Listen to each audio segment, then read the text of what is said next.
All right.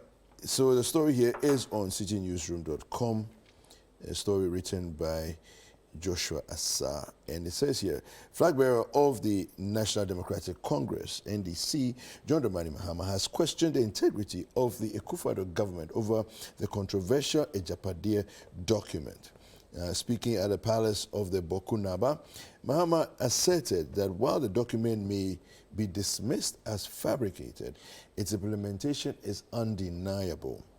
The Agyapadie document alleges a strategic plan by President Akufo-Addo and his associates to annex state assets for personal gain. The document has sparked controversy and debate among Ghanaians, especially the NDC and the MPP. President Akufo-Addo recently responded to the allegations, claiming that his political opponents fabricated and disseminated the document to tarnish his reputation.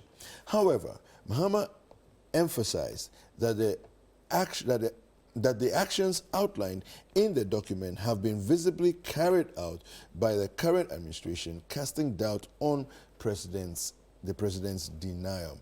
He questioned how a purportedly fabricated document could actually reflect the government's actions. And I quote, recently there was an issue about a document called Agyapadie. They said is fabricated. But even if it's fabricated, the implementation is not fabricated because everything in that document has been implemented. If somebody started and fabricated that document, then the person really read the minds of people. Yeah, and he goes on to say, because how could they have written that document and read the minds of Nana Akufo-Addo and his family that this is what we are going to do? Then that person is a proper creative writer because everything in that document has been implemented. The former president accused the president and his associates of having implemented a state capture and buying government properties and lands. He said investors are not willing to invest in the country because of the economic mess created by the current government. Let me begin with you on this one. Yes. Kaputse. The document has been disowned by the group that it was referred to. But the extension, the execution from the document is ongoing. So while we struggle to throw away the contents, as we've been encouraged to do, the actions of the regime fall in line with the contents. And that's where the confusion is. But again, the Agyapadie and the cohorts actually are in there, predicted, as we are made to believe. Well, we must be grateful to the soothsayer who wrote that paper. And you remember the days of Lotto Doctor? Do you remember that advert? You see, the Lotto Doctor has made thousands of people rich. Yeah. And they say, why is the Lotto Doctor not rich? Yeah. I remember that advert very well. So I think it was a Lotto Doctor or a soothsayer who said all these things and somebody wrote it. But ironically, while there is this energy to deny the document, the actions at play falls in line with the document. So those of us who decided to be fair and stand in the middle are now forced to believe what is in there. But I tell you what, I'm one person who don't believe that grouping things and pouring it out is important. I always think that individuals, the reason why our forefathers, since ancient days of, Abraham, Moses, they named people, is that people should be held for their actions and inactions. I would have been glad if we had those architects of the book and held them by their hands as this is the guy who did that and that was the next person. Because this group, I saw that ethnocentric thing that the president complained about. I was in the meeting on Thursday at the summit held by our dear sister Rashida with some of your wonderful media persons. I thought it was a very good thing, trying to inform us about misinformation and disinformation. Yeah. It's a very big topic and a broad topic that we should be interested in, my brother. And I'm sure that some of these discussions we have here is also to actually put away some minds that are not correct. Like the one we are doing this morning. There's a lot of disinformation. And ironically, the president was in the thick of it. He was the one who gave the speech on disinformation and misinformation. And I think this morning, what I'm reading about what he said, there's a lot of misinformation. Disinformation in there. Okay. So he talked about how he raised this issue about how people were accusing his family of it. But I thought he could have also mentioned when the former president it was said that he actually owned houses in Dubai. He would have been fair. You see, sometimes let's be fair on the balance. When the former first lady was actually said to be the owner of DKM, and now we see the owner of DKM in working in the NPP frame. And there are pictures on the social media of the gentleman, that slim gentleman. You see? And so the man is still around, the DKM guy. You see, when you are settling scores, you settle it fairly. Okay. On this matter of Agyapadie, I think the document itself, maybe we have to put Agyapadie on the side, okay? But truth is, to let us not believe it, then some of these actions should stop. Yeah. So we cannot, we will be forced not to associate the document with anybody. Okay, fantastic. Let me hear from you. I have quite a few messages, so I'll read it later, but let me hear from you first. Kwegu, he mentioned soothsayers, so I was going to ask, how many soothsayers do we have in this country? To be able to predict happenings of the future and then also put them in a book. That is quite interesting, if you ask me. Kwegu, the Ochihine's image is behind that book. And I remember we talking about this book some months ago, if you could recall. And the contents of the book itself, or the document, is quite revealing, I must say. Look at the issue of the SNIT management. How the MD then was axed, and then he was replaced by the son of Osafo Maafo. And everything seems to be playing according to, the content of that document, all right? Yeah. It seems almost all the happenings within the country, falls in line with the content of the book. And so I heard Ochinihini say the document has been in circulation for a while and we should just disregard. I don't think that it is just enough to disregard it, no. This is a booklet that has your image, and you represent a certain section of this country. Yeah. And so if it is indeed something that is not coming from you or any of the people within the NPP or the government, then perhaps it becomes criminal. Yeah. And so the Criminal Offences Act must come in. And I think Section 208 clearly defines what some of these things are.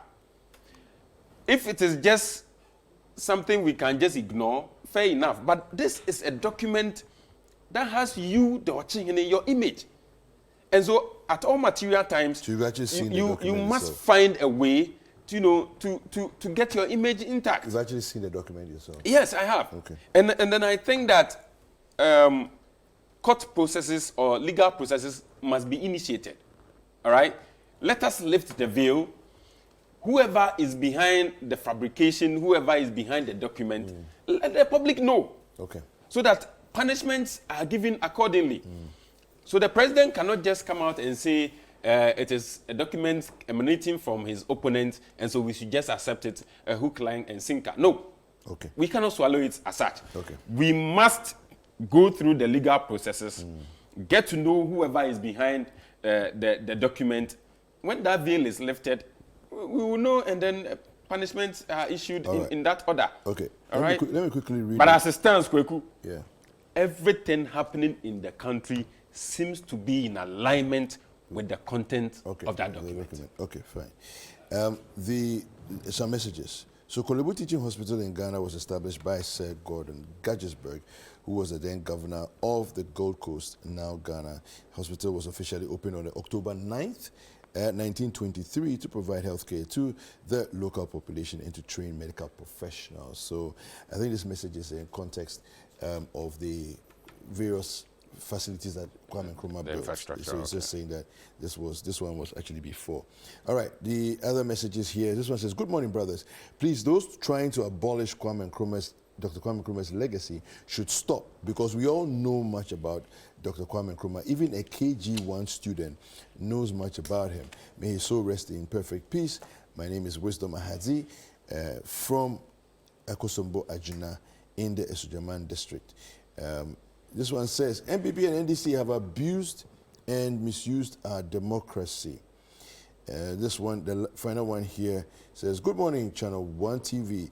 In fact, the money used in creating that national manhole in the center of Accra could have been given to the people of Ghana, could have given the people of Ghana about 3 Commander sugar factories. Thank you for keeping the fire burning. Right. Gentlemen, I have to say thank you to you at this point. We've run out of time. Yeah. Hi. It's a holiday. Yeah, it is a Let's holiday. conclude. I thought you were going to. We have one more. Okay. One more issue. Okay, 1 minute to conclude. We have one more issue, not 1 minute. We have one more issue. My time is You see, as a dictator. Gogo Apostle Emmanuel Wachi of the Amana Faith Missions International says he appreciates your work for Ghana, and he says he will continue praying for you. Amen. Because your work is a very difficult one. And I always tell you, right? So Apostle Wachi, I think you have said, you've nailed it. Apostle Wachi, you owe some momo. And the conversation to Solomon Dati, my friend who got married on Saturday. I was the MC. I think he did as good.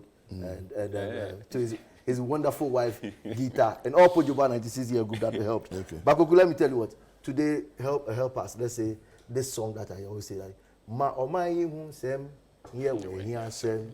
Na jini wa no pa, ewe nyumre nina. Se wori bompaya, kai Ghana. Sre unyankupon, fa Ghana share nisa. Eno na we o mambapa, eno na wo odo ma wo mai. Eno ara na yere hwehwe, odo ma wo mai. So the president, Mr. President, no vex for the holiday we like, but it was only the founder this thing that we said, look, let's maintain this thing to the founder. But I mean, you still remain our father of the land. I mean, you took over, you've made history. You are the first gentleman of the land. We respect you. With all due respect, we respect you and all the political leaders. But this one, the holiday we like, but let us correct the Mr. President, yeah, the president. The holiday you like. The holiday we like is good, but the founder this thing, let's not touch it. Okay. I am receiving messages from all over with regards to our topics discussed, and almost everyone seems interested because listen, we are talking about the legacy of Nkrumah here, and if it is anything to go by, I want to align myself with Kennedy Japan's statement that the government spokespersons, or if you like, those vying for various positions, must be apologetic in their utterances. And I think it is a call at the right time. All right? Yeah. Look, the sort of excruciating pain the ordinary Ghanaian is feeling today cannot be compared to 10 years, 5 years ago. All right? The sort of hardship that people are going through, Kweku, sometimes even money to buy water, it's a challenge for a Ghanaian. Sometimes even the food to eat, breakfast or lunch or supper, just the 001, the formation, okay, it's an issue. All right? If you go out there and you pretend you don't know, or almost everything is well with the Ghanaian outside, then we have missed the mark. Okay, thank you very much, sir. All right? So it goes to almost all the political actors. Are you working on the cancellation of the S. Gracia and the Carlo? Am I working Who is working on that? During the campaign, I thought we are all agreeing that we will just call on them to... As civil society organization, that should be our work. But I think the media was with us. That we will continue to advocate for some of these things to be cancelled.